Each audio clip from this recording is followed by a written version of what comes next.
अस्सलाम वालेकुम दोस्तों, उम्मीद है आप लोग खैरियत से होंगे।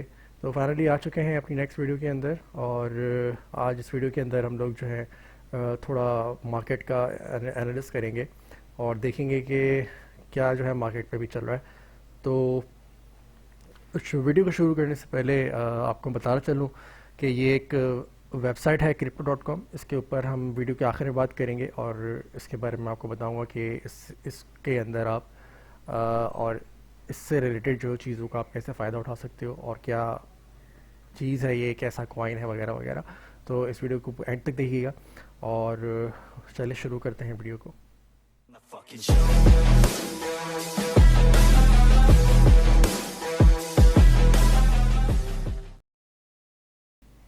तो BTC की अगर बात करें तो राइट नाउ BTC जो है वो अपने 47,000 के लेवल को अभी बना के रख रहा है और 47,000 की इसने भी अपनी जो है वो मेजर सपोर्ट बनाई हुई है और कंटिन्यूसली 5 टाइम्स जो है ये मेरे ख्याल से ये 1 2 3 4 मरतबा जो है ये अपनी 47,000 की सपोर्ट को टच करके दोबारा ऊपर बाउंस कर चुका है। ठीक है, तो इसका मतलब है कि अभी बेयर्स जो है वो यानी कि जो सेलर्स हैं वो मार्केट में इतने नहीं हैं या इतने स्ट्रांग नहीं हैं कि जो $47,000 की जो सपोर्ट है BTC की बनी हुई है उसको वो ब्रेक कर पाए। तो होपफुली थैंक्स टू बुलिश के जो बुल्स हैं मार्केट में बैठे हुए हैं, बड़ी बड़ी जो वेव्स बैठी हुई हैं, बड़े बड़े जो इन्वेस्टर्स बैठे हुए हैं, वो इस 47,000 के लेवल को जो है अच्छे से सस्टेन कर रहे हैं। तो ये बहुत एक अच्छी बात है और मैं भी ये चाहूँगा कि BTC जो है वो 47,000 से नीचे ना जाए। उसकी सबसे बड़ी वजह यह है कि अभी अगर हम देखें कि नॉर्मली BTC की अगर हम हिस्ट्री देखें, थोड़ा सा पीछे अगर हम जाएँ तो ये जो जुलाई के अंदर जब ये मई के अंदर भी क्रैश होना शुरू हुआ था तो जून के अंदर ये 30,000 के करीब आ गया था। उसके बाद से फिर इसने एक बुलिश मोमेंटम पकड़ा और ये ऊपर जाना शुरू हुआ। अभी अगर हम देखें तो पहला जो 30,000 का इसने लेवल बनाया क्रैश होने के बाद, फिर उसके बाद जो जब 7 सितंबर को मार्केट ये देखें यहाँ से क्रैश हुई थी 52,000 के करीब। फिर उसके बाद जो है इसने जो अपने आप को 38,000 पे आके इसने रिकवर किया था। फिर 38,000 के पास मार्केट जो है वो बाउंस हुई थी और फिर जो है वो उसने 68 और $67,000 का अपना ऑल टाइम हाई बनाया। तो रिगार्डिंग अभी देखा जाए तो अभी जो मोमेंट है वो बहुत क्रूशल है, क्योंकि ये अगर हम अपनी अप ट्रेंड में अगर हम देखें तो अभी BTC जो है वो अपने अप ट्रेंड को डेली चार्ट के ऊपर वो ब्रेक करके नीचे आया हुआ है। तो ये बहुत एक समझ लें कि एक बहुत ही ये डेंजरस मूव है BTC के लिए, क्योंकि अभी कुछ नहीं पता कि मार्केट ये ऊपर भी जा सकती है और नीचे भी आ सकती है। तो अभी अगर करंट सिचुएशन की बात करें तो 1 आवर चार्ट पर अगर इसको हम देखें तो 1 आवर चार्ट के ऊपर इसका लेफ़्ट हेड राइट शोल्डर का इसका ये पैटर्न बन रहा है और इसकी लेफ़्ट हेड राइट शोल्डर की अगर हम बात करें तो बेसिकली इंडिकेट करता है ये ऐसे, फिर ऐसे, ये ऐसे बनता है, ये ऐसे और फिर ये नीचे की तरफ जाता है। ठीक है ना, तो ये बड़ा एक रिस्की होता है क्योंकि अभी जो ये पैटर्न बन रहा है वो ये वाला बन रहा है। ठीक है ना, यहाँ से ये चीज़ फिर ये नीचे की तरफ आने वाला। लेकिन अनफॉर्चुनेटली अभी यहाँ पे अगर हम देखें तो इसने जो है वो एक अच्छी खासी जो है वो रिकवरी की है और अभी जो है BTC वो ऊपर की तरफ जा रहा है। तो देखते हैं कि अभी इन फ्यूचर वो क्या होता है। ठीक है, अगर आप नॉर्मली बात करें क्या नाम है BTC के ऊपर अगर आप ट्रेड कर रहे हैं तो फिज़िकली अगर हम देखें कि हमें अगर ट्रेड भी करनी हो, अगर मैं ट्रेड करना चाहता हूँ तो मैं कैसे जो हूँ कहाँ पे BTC की एंट्री शॉर्ट के ऊपर ले सकता हूँ। क्योंकि एक मेन चीज़ जो मैं आपको बताना चाहूँगा कि अभी अगर हम मार्केट का थोड़ा जायज़ा लें तो बेसिकली मार्केट में अभी 4 आवर चार्ट के ऊपर भी अगर हम देखें तो इचिमाकू जो कि मेरा ट्रेडिंग सिग्नल है जिसको मैं ये सिर्फ ट्रेडिंग ये इचिमाकू यूज़ करता हूँ। तो अभी इसकी जितनी भी जो कैंडल्स हैं वो इचिमाकू क्लाउड के नीचे सारी बन रही हैं। ठीक है, उसमें सबसे बड़ी चीज़ ये देखें कि जो इंडिकेशंस हैं वो अभी भी इस एरिया के नीचे है। ये ना, ये आप एरिया देख रहे हैं, ये एरिया इस एरिया के नीचे है। ठीक है ना, जब तक इस एरिया के नीचे रहेगी ये बिटकॉइन बेरिश रहेगा, बेरिश टेरिटरी में रहेगा। जब तक ये इस एरिया में नहीं आती, ये ब्लू वाली कैंडल इस एरिया में नहीं आती, ये ये रेड वाली कैंडल इस एरिया में नहीं आती तब तक जो है वो बुलिश मार्केट नहीं होगी। सही ना। तो बताने का मकसद ये है कि मैं आपको बता चुका हूँ कि अभी भी मार्केट जो है वो बेरिश टेरिटरी में है और अभी भी सही तरीके से मार्केट जो है वो बुलिश नहीं हुई है, ना ही अभी इन्वेस्टर्स मार्केट में आए हैं। ठीक है।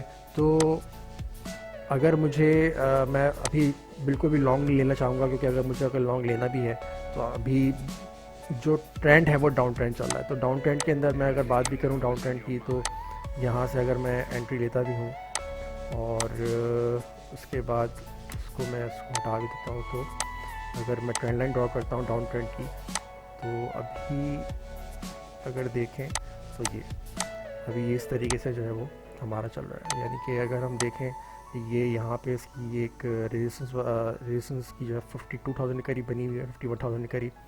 उसके बाद अभी जो करंट इसकी जो रेजिस्टेंस बनी हुई है वो 49,000 के करीब बनी हुई होगी, या 50,000 डॉलर के करीब बनी हुई होगी। लेकिन राइट नाउ अभी तक इसने जो है वो प्राइस वगैरह जो है वो रिटेस्ट नहीं किए, क्योंकि अगर हम 4 आवर चार्ट के अंदर देखें तो एक बहुत ही वीक एक हैमर बन रहा है।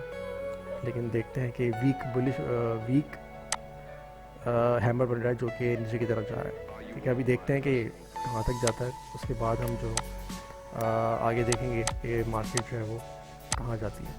लेकिन होपफुली मुझे लग रहा है कि अभी अगर मैं बात करूँगा करंट सिचुएशन की, तो मार्केट मुझे नीचे जाती हुई नज़र आ रही है।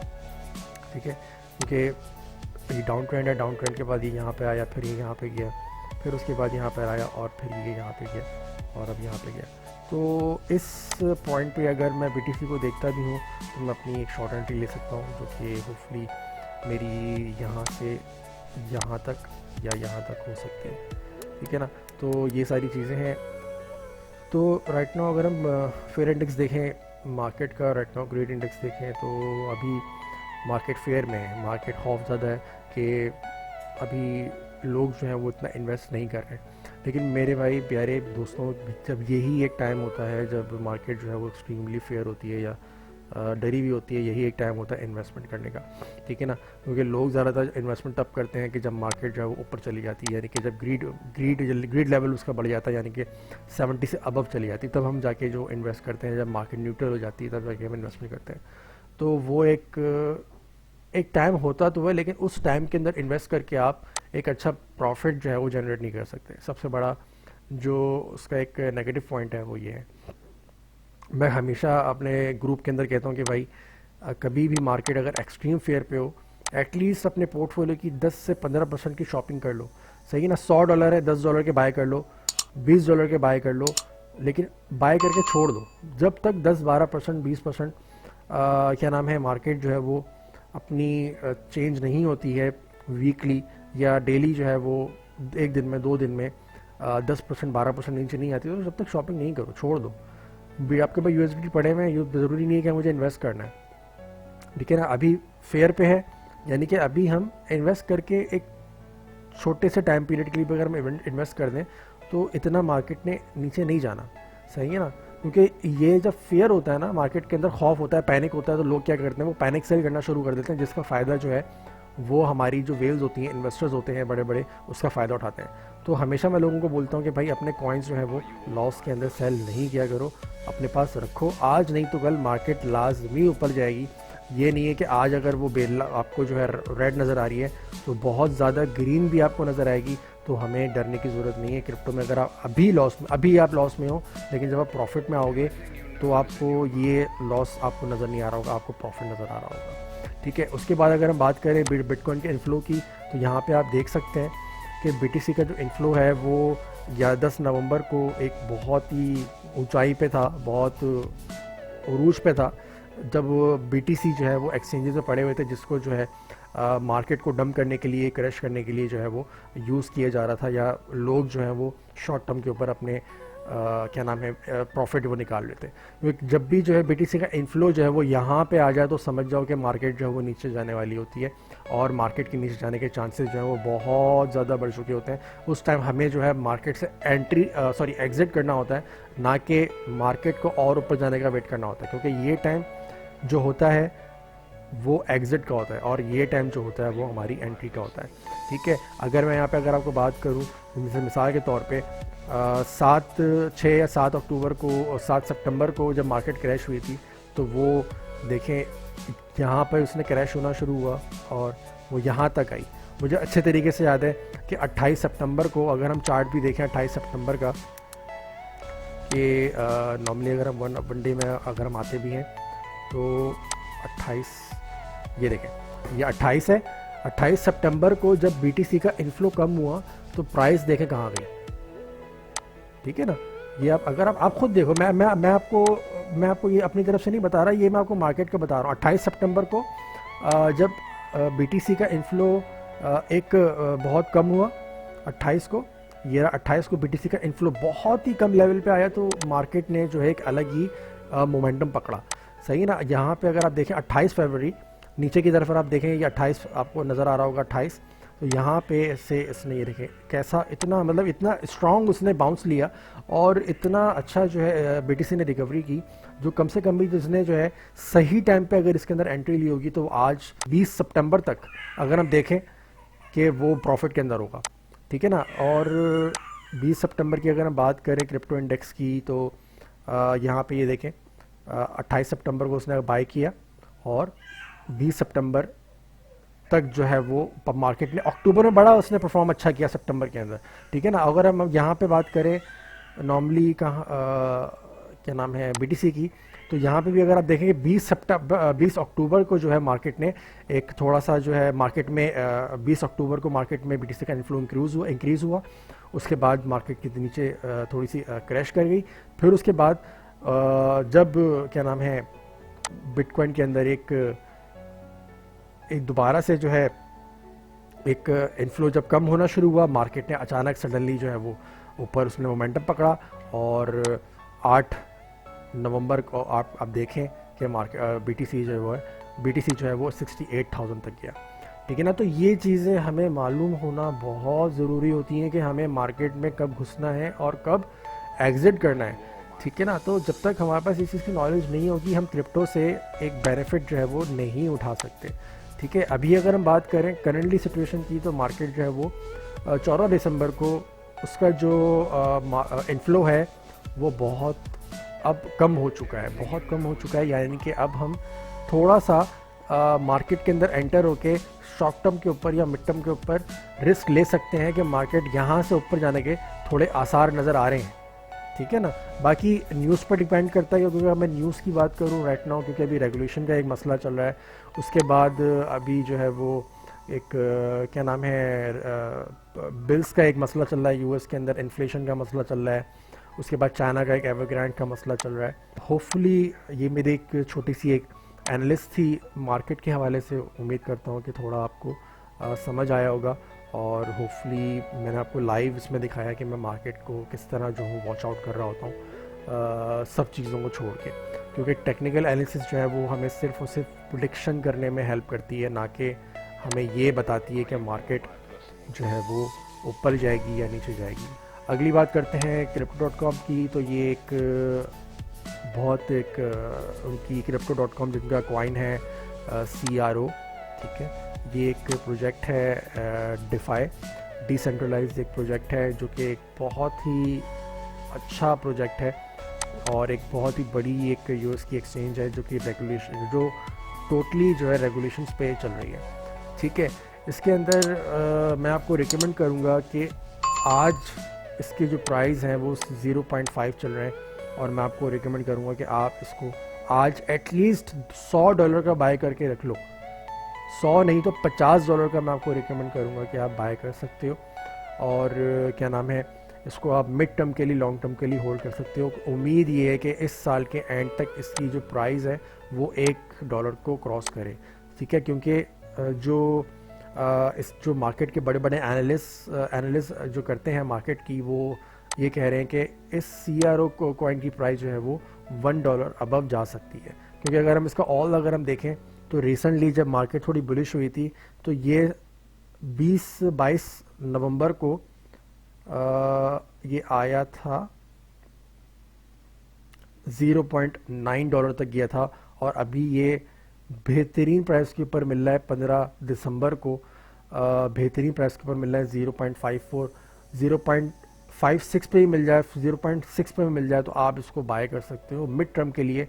क्यों? क्योंकि अभी जो है 22 जनवरी 2022 के अंदर जो है इनका एक crypto.com का एक अरीना जो है वो लॉन्च होने वाला है। उसके अंदर एक बहुत बड़ा इवेंट है जो इनकी प्राइस के अंदर एक बहुत ह्यूज एक चेंज ला सकता है। ठीक है, CRO जो है वो आपको मिल जाएगा, कहाँ पे मिल जाएगा आपको? आपको इनकी क्यूकॉइन पे मिल जाएगा, हुओबी पे मिल जाएगा, FTX एक्सचेंज में मिल जाएगा।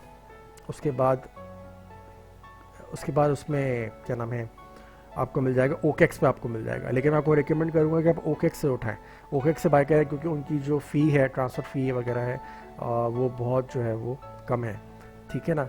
और CRO की बात करें तो अभी इसकी जो टोटल सप्लाई है वो है 30 बिलियन की, और मैक्सिमम सप्लाई जो है वो इसकी 30.2 बिलियन की जो है वो इसकी सप्लाई है। अब मज़े की बात, इस कॉइन के अगर फंडामेंटल्स की बात करें तो 30.2 बिलियन की सप्लाई में से 25.26 बिलियन की सप्लाई इस वक्त लोगों के पास उन्होंने होल्ड कर रखी हुई है। क्योंकि मैं ये कहता हूँ, जितना मैंने CRO के ऊपर रिसर्च की है, मुझे ऐसा लगता है कि ये $1 से भी ऊपर जाएगा 2022 में। एटलीस्ट जब मार्केट बुलिश होगी ये $3 या $4 पे ये लाजमी जाएगा।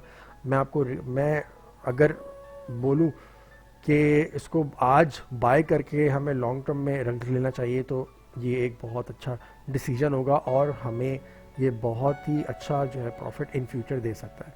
ठीक है। दूसरा, इनके NFTs की अगर बात करें तो इनकी NFT जो है वो बहुत ही हाई क्वालिटी NFTs होती हैं, और क्या नाम है, इन फ्यूचर इसके ऊपर ये लोग वर्किंग कर रहे हैं, और बहुत अच्छी चीज़ें जो हैं आपको NFTs जो हैं वो आपको इस पर मिलेंगी, और कम प्राइस के अंदर ही मिल सकती हैं, ज़्यादा प्राइस के ऊपर ही मिल सकती हैं।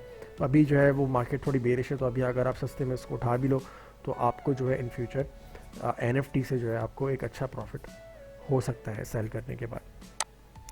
तो होपफुली उम्मीद करता हूँ कि आपको वीडियो अच्छी लगी होगी। अगर आप हमारे चैनल पे नए हैं तो वीडियो को सब्सक्राइब करना मत भूलिएगा, और वीडियो अच्छी लगी हो तो वीडियो को लाइक करना, शेयर करना मत भूलिएगा।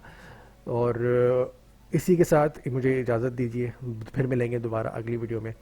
अपना ख्याल रखिएगा, दुआ में याद रखिएगा। अल्लाह हाफिज़।